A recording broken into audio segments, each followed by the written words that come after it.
राधे कृष्णा, जय श्री राधे। मेरे सारे प्यारे प्यारे कृष्ण प्रेमियों, आप सभी को प्यार भरा प्रणाम, राधे राधे।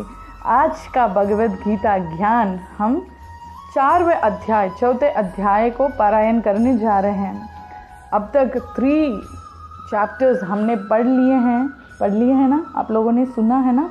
पहला अध्याय, दूसरा अध्याय, तीसरा अध्याय। आज 4th चैप्टर की समरी सुनने जा रहे हैं।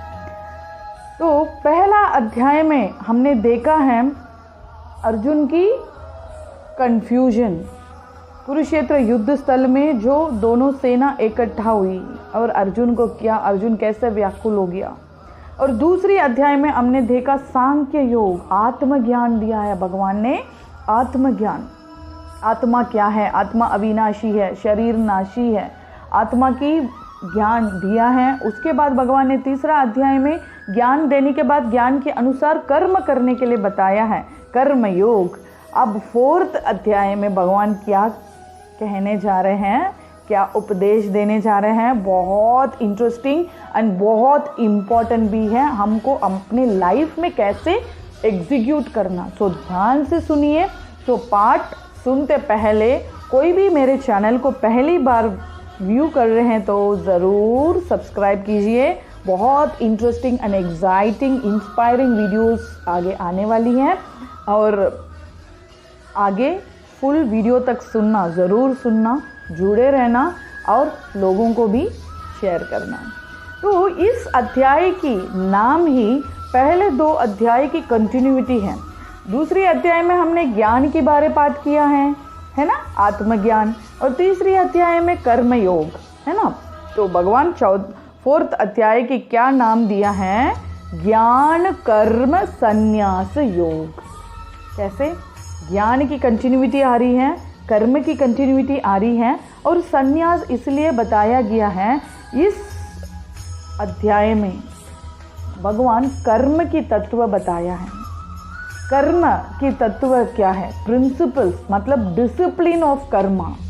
हमको अपने योग, अपने एक्शंस, अपने कर्म डिसिप्लिन वे में करनी चाहिए। इसलिए कर्म, ज्ञान कर्म संन्यास योगा नाम पड़ा है 4th अध्याय का। और इसमें भगवान पहले 2 अध्याय में अर्जुन को, 3 अध्याय में अर्जुन को भगवान ने मोटिवेट करते आ रहे हैं, गीता उपदेश देते आ रहे हैं। तो आगे आगे क्या हो रही है, भगवान और थोड़ा कॉन्फिडेंस देने के लिए भगवद गीता का ओरिजिन के बारे बता रहे हैं, कृष्ण अवतार के बारे बता रहे हैं। भगवान श्री कृष्ण अवतार क्यों ले रहे हैं, कब ले रहे हैं और लेने की आवश्यक क्या है, महत्व क्या है, क्या इम्पोर्टेंस है, सब चीज़ें भगवान बता रहे हैं। उसके बाद भगवान अपने शरणागति के बारे भी बता रहे हैं। अपनी शरण में आने वाले को क्या लाभ मिल रहा है वो भी बता रहे हैं। बहुत ध्यान से सुनिए और पूरे वीडियो ज़रूर देखना, ठीक है। उसके बाद शरणागति हुए उनकी क्या लाभ है और नहीं हुए उनका क्या हानि है, ये भी बता रहे हैं भगवान। उसके बाद भगवान अपने कर्म की तत्व बता रहे हैं, कर्म अकर्म विकर्म, ठीक है।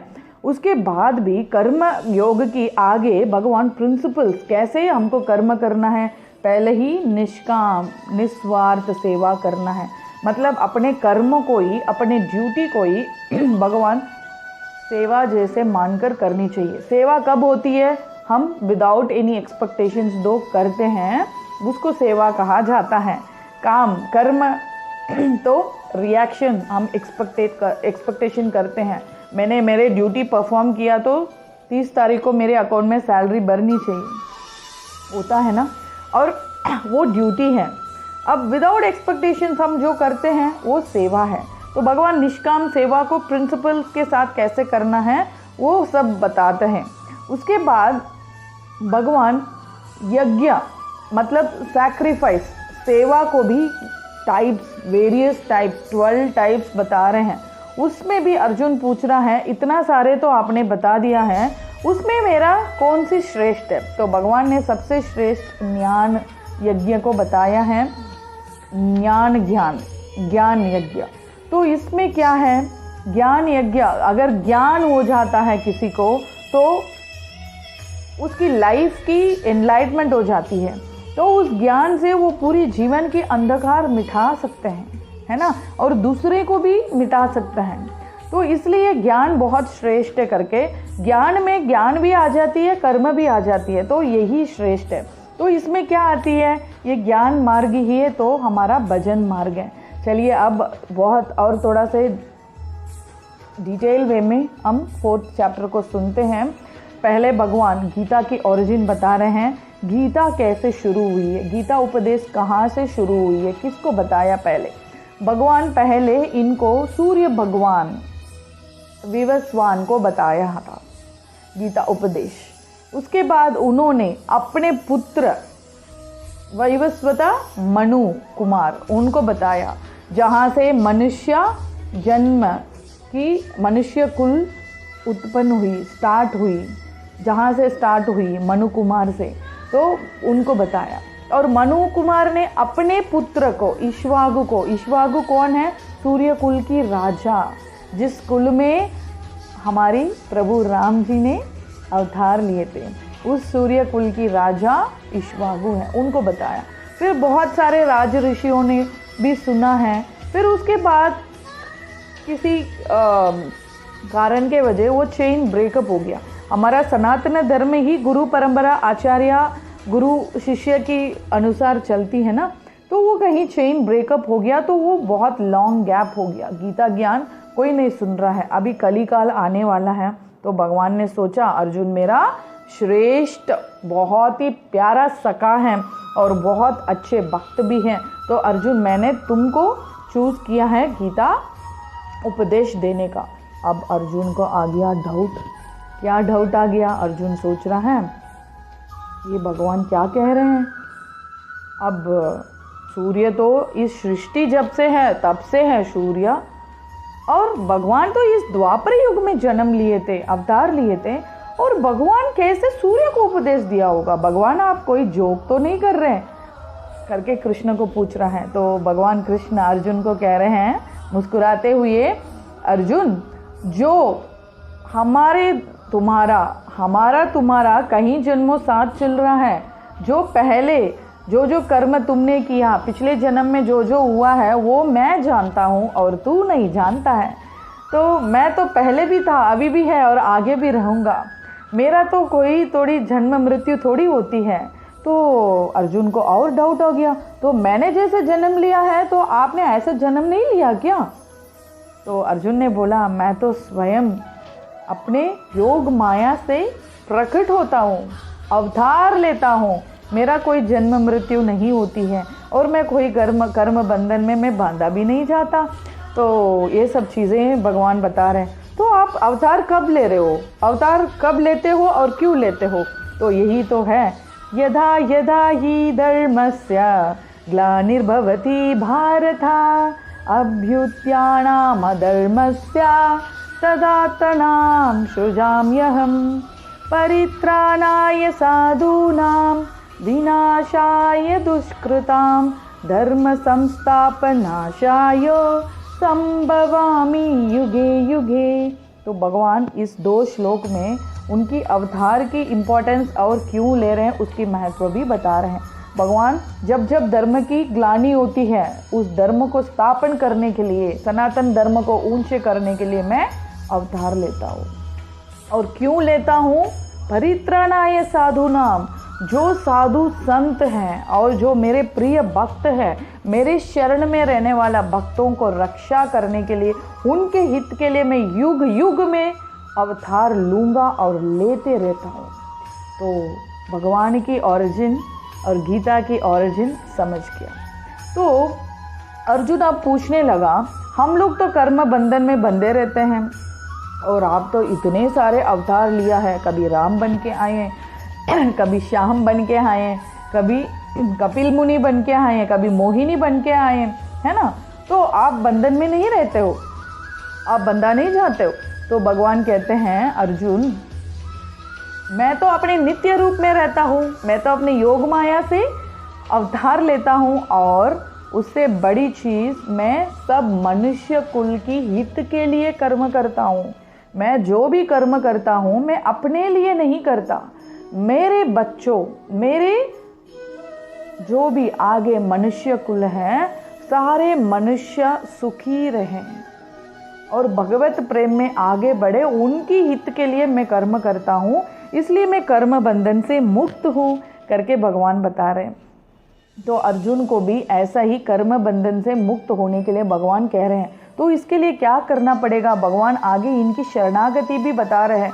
मेरे शरण में जो आए हैं और मुझे जो सच्चिदानंद रूप में समझ लेते हैं, मेरे ब्रह्म स्वरूप को समझ लेते हैं, वो भी कर्म बंधन से मुक्त हो जाएंगे।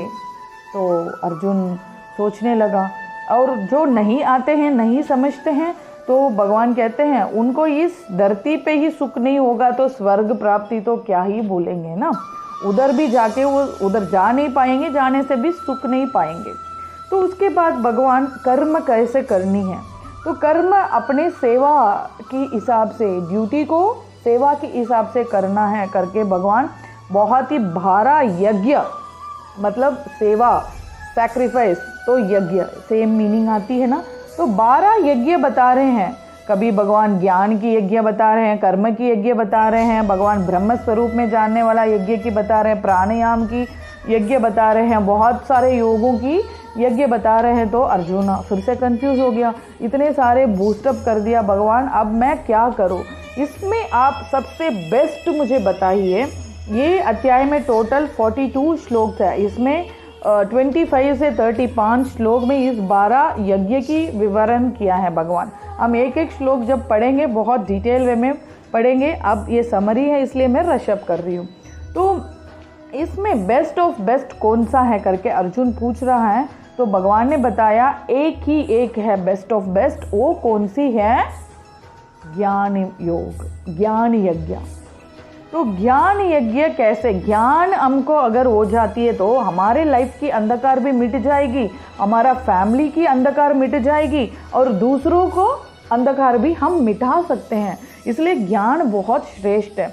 भगवान कहते हैं ज्ञान जैसे समुद्र में तैरने के लिए नाव बहुत हमको ज़रूरी है, वैसे इस संसार में तैरने के लिए, संसारिक भावसागर को पार करने के लिए ज्ञान बहुत ज़रूरी है। तो भगवान कहते हैं आगे कैसे हमारा पाप मिटती है। भगवान कहते हैं जैसे एक अंधेरा कमरे में एक दिया रख देते तो पूरा कमरा रोशनी हो जाती है, वैसे ही हमारा जीवन में एक भगवत गीता नाम की दिया को जला देंगे तो हमारा पूरा लाइफ की अंधकार मिट जाएगी। और भगवान कहते हैं जो ज्ञान है वो अग्नि की स्वरूप है, अग्नि में जो भी डालते हो स्वाहा हो जाती है, जल जाती हैं। तो वैसे ही ज्ञान मार्ग में चलेंगे, हमारा जितने अंधकार है, हमारा जितने आसक्ति हैं, वो संसारिक अंधकार, संसारिक आसक्ति सब जल जाएगी और ज्ञान की प्रकाशित हमेशा के लिए रहेगी। तो इसलिए ये बहुत बेस्ट है। तो भगवान अर्जुन को आगे यही कह रहे हैं, ये ज्ञान मार्ग के अनुसार तुम भी अपने कर्म को सेवा समझकर, यज्ञ समझकर तू करो, दूसरे की हित के लिए करो, निष्काम निस्वार्थ सेवा, और दूसरे की हित के लिए समझकर तू करेगा तो तू भी कर्म बंधन से मुक्त हो जाएगा। तो अर्जुन ये समझो, ये ज्ञान मार्ग समझो, कर्म की तत्व समझो, कर्म अकर्म विकर्म। जो कर्म हमकी असाइन ड्यूटी है उसको कर्म कहा जाता है, जो अकर्म है, जो प्रभु की प्रसन्नता के लिए हम निष्काम निस्वार्थ सेवा करते हैं वो अकर्म है, और जो विकर्म है क्रिमिनल एक्टिविटीज़ जो बैंड हमारे लिए। तो ये सब हम श्लोक में डिटेयली पढ़ेंगे। तो भगवान इस अध्याय में ज्ञान कर्म संन्यास योग में अर्जुन को ये सारे कर्म तत्व, ज्ञान तत्व बताकर ज्ञान के अनुसार चलने के लिए आज्ञा दे रहे हैं। अब भगवान कहते हैं खड़े उठ अर्जुन, युद्ध करो। तो यही 4th अध्याय की समरी है। आशा करती हूँ आप सबको अच्छा लगे होंगे। आप इसको जितना हो सके उतना बांटो, ज्ञान बांटो, सबको बांटो। सनातन धर्म को हमको आगे बढ़ाना है, ऊंचा करना है, तो सब लोग गीता की ज्ञान ज़रूर लेनी है। हम कोई और रिलीजन वाले को चेंज नहीं कर रहे हैं, हम हिंदुओं को हिंदू बनाकर रखेंगे, सनातन धर्म को आगे लेंगे। जल्दी मिलूंगी आपसे। जय श्री राधे।